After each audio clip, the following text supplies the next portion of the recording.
Ambassador Shamsaran, Mr. Erkki Likanen, Dr. Zettelmeyer, Dr. Suman Berry, Mr. N.N. Bora, Ambassadors Kumar, participants, dear friends. It's really a great pleasure to join you all at the second IIC-Bruegel Annual Seminar. Such exchanges are valuable at any time, more so in the current ones. Discussing trade amidst geopolitics, climate action and governance, and digital economy and AI are natural topics at this time. I wish you well in your discussions over the next 2 days, and I thank you for the opportunity to present my own thoughts. Let me start with trade and politics before I come to geopolitics. For many years, large sections of the global intelligentsia have been in denial about the impact of the current model of globalized trade on societies and economies. Openness and interlinkages were lauded as values in themselves, deliberately ignoring that free trade was increasingly less and less fair trade. The pervasiveness of non-market factors in global manufacturing has fundamentally altered the very structures on which global consensus was built. The perception grew that the trading system has been gamed for the benefit of a few. It was therefore no surprise, except for those in denial, that there would be a political backlash. Some of it is voiced in terms of stagnating quality of life, some in employment challenges, and the rest in a frustration of an inability to compete against state support and subsidies. It was easy to give a cultural twist to these insecurities as well.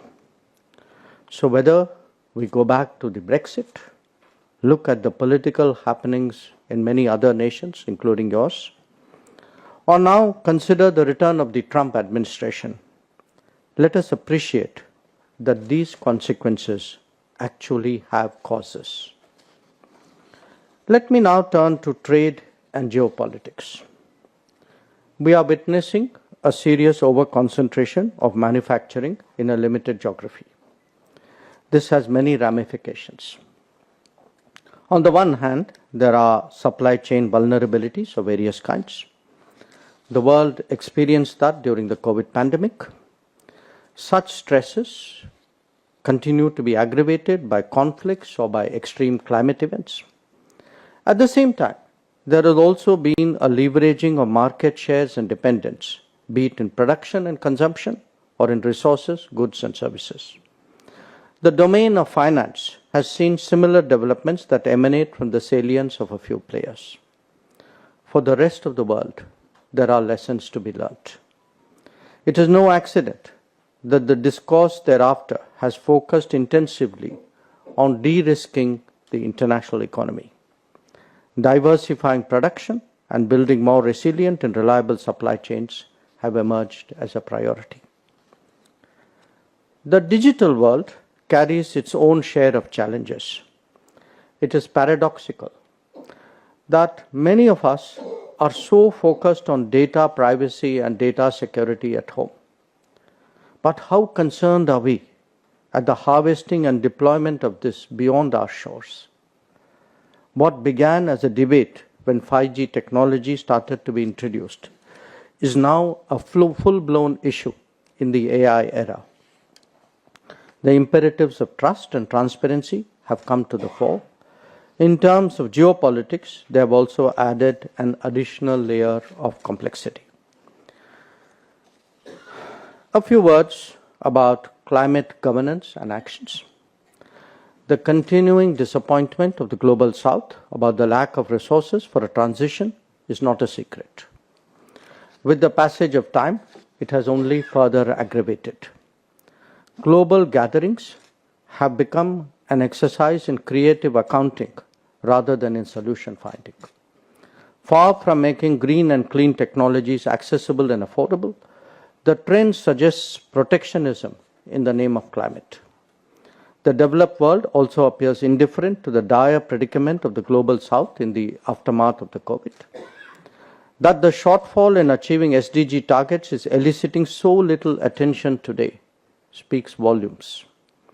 Our own experience in chairing the G20 revealed how difficult it was to even get adequate attention on this basket of issues. To all this, let me add a few words about geopolitics itself. The world is currently witnessing two major conflicts. These are often presented as matters of principle. We are told that the very future of the world order is at stake. Yet, the record shows how selectively and unevenly these principles have been applied. We, in India, have yet to see aggression on our territory vacated after so many decades. Equally, terrorism has been overlooked when convenient. In our own continent, international law has been disregarded with significant consequences. Even on a question like democracy and military rule, different standards have been applied to our neighbors in the East and our neighbor in the West. It is not my case that principles are dispensable or that we must be utterly into realpolitik. But the agenda can no longer be set by some, only to be observed by the rest. This applies to passing judgment on and interfering in the domestic politics of others as well. Today, there is much talk about the world order unraveling. The fact is that the consensus which underpinned it has done so well before. There are north-south contradictions as much as there is an east-west divide. In fact, even these broad characterizations are no longer tenable in an era of sharper nationalism. Both the economic and political logic of an earlier era needs refreshing. Much of the architecture will undoubtedly continue because we are too deeply invested in it. But some of it, certainly, perhaps aspects that are critical and sensitive, will be more nationally driven. We are truly entering a time of multipolarity and rebalancing. The sooner we come to terms with this reality, the better for all of us. Now, these are some of the questions that India and the European Union confront today. It is important that as we reflect on appropriate policies and responses, there is a quest for convergence as well as an honesty in conversations. We clearly have common interests and shared values. There may be some differences on priorities and specifics, but what binds us is a sentiment much stronger. At the end of the day, we are political democracies, pluralistic societies, and market economies. As we each take stock of the changes underway, it is likely that our meeting points will increase. Moreover, in a world that promises to be so volatile and so uncertain, a stronger India-EU relationship can be an important stabilizing factor. India is certainly cognizant of the greater strategic awakening of Europe in the last few years. That too can serve as a driver of deeper engagement. We already see that happening, for example, in closer defense and security and technology cooperation. The bottom line is that our India-EU, that is, our relationship is more important than ever before.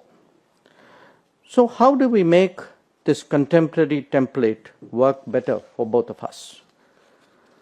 To a great extent, the answer lies in ensuring that the established processes, platforms, and mechanisms deliver effectively.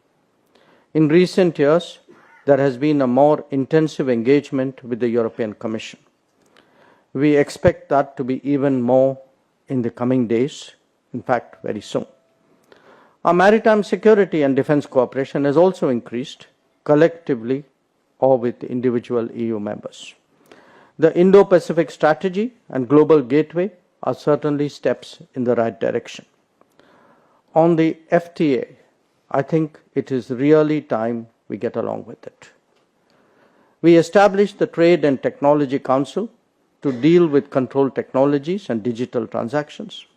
Our interactions today extend from disaster resilience and clean technologies to sustainable urbanization and infrastructure development. The European Union, I remind you, is India's largest economic partner. But beyond resources and technology, it is also valued for its best practices. In diplomatic platforms, we have also built a tradition of cooperation. I would single out the G20 in particular. There is also much that is happening bilaterally with EU nations. I draw your attention to the importance of nurturing and attracting talent in view of its economic relevance. One particular initiative that I believe merits your attention is the IMEC, the India, Middle East, Europe Economic Corridor. It has admittedly been slowed by the developments in the Middle East from October 2023. However, some initial steps have indeed commenced between India and Gulf nations. The game-changing nature of this enterprise needs to be appreciated, not just between India and Europe as its two ends. Bear in mind that we in India are simultaneously seeking to build land connectivity eastwards through Southeast Asia. Put together, this is actually an Atlantic to Pacific endeavor. So, ladies and gentlemen, let me conclude by saying this. We can all feel intuitively that the world is on the cusp of a very big change. Politics is only the tip of the iceberg. Whether it is energy or connectivity, mobility or technology, major shifts await us. After all, we are entering the era of AI and EV, of drones and space, of green hydrogen and SMRs, and many more things besides. A deeper India-EU collaboration is clearly to our mutual benefit. It cannot happen by itself. It needs proponents, it needs advocates, and I hope that your gathering at this time will increase that number and make this case more energetically and effectively in Europe as much as in India. I thank you for your attention.